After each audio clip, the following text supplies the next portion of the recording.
முட்டை பொடிமா செய்கிறது எப்படின்னு பார்க்கலாம் வாங்க. 2 ஸ்பூன் ஆயில் எடுத்துக்கணும். வானல் காஞ்ச உடனே 2 ஸ்பூன் ஆயில் ஊற்றிட்டு, அடுத்து கடுகு, எண்ணெய் காஞ்ச உடனே எண்ணெய் காஞ்சதுக்கப்புறம் கடுகு நல்லா பொரிஞ்சதுக்கப்புறம் கருவேப்பிலையை கட் பண்ணி வச்சுக்கலாம், இல்லாட்டா சும்மா கையாலே பிச்சு போட்டுக்குங்க. கருவேப்பிலை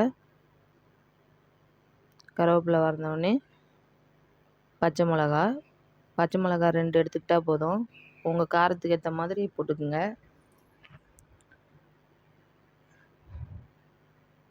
பச்சை மிளகாவும் கருவேப்பிலையும் நல்லா வதங்கினதுக்கப்புறம் அரை தக்காளி, ஒரு மீடியம் சைஸ் வெங்காயம் 4, அரை தக்காளி எடுத்துக்கிட்டால் மட்டும் போதும். சின்ன தக்காளியாக இருந்தால் 1 எடுத்துக்கோங்க. வெங்காயம் நல்லா பொடிசாக கட் பண்ணிக்கணும். இந்த மாதிரி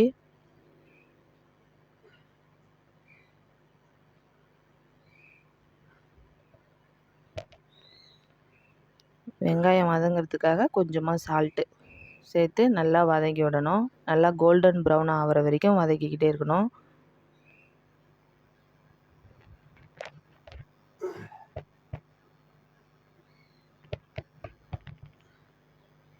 நல்லா இந்த அளவுக்கு வதங்கியிருக்கணும்.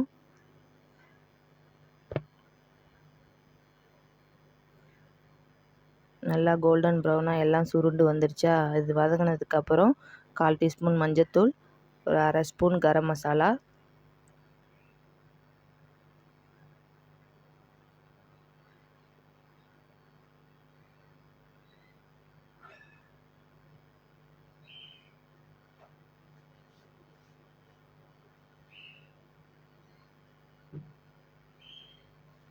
நல்லா பச்சை ஸ்மெல் போகிற வரைக்கும் வதக்கி விடணும்.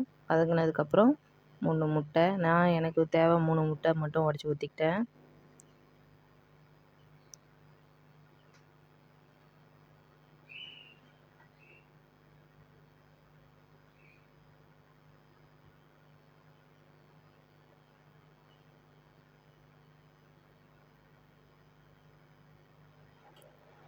நல்லா அடி பிடிக்காத அளவுக்கு நல்லா கிண்டி விடுங்க. கிளறி விட்டுக்கிட்டே இருக்கணும். நல்லா கிண்டிக்கிட்டே இருக்கணும்.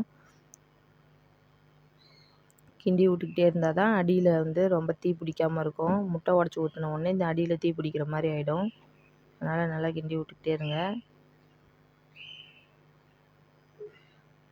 இந்த மாதிரி வந்ததுக்கப்புறம் சால்ட்டு ஃபஸ்ட்டு வெங்காயத்துக்கு மட்டும்தான் போட்டோம். இப்போ முட்டைக்கும் சேர்த்து ஆட் பண்ணிக்கணும். கொஞ்சமாக சால்ட்டு ஆட் பண்ணிக்கணும்.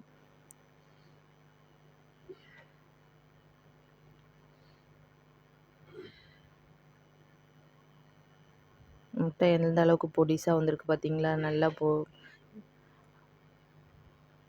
நல்லா இந்த மாதிரி நல்லா வந்ததுக்கப்புறம் லாஸ்ட்டாக இறக்கும் போது கொஞ்சமாக ஒரு அரை ஸ்பூன் மிளகுத்தூள் போட்டுக்கணும்.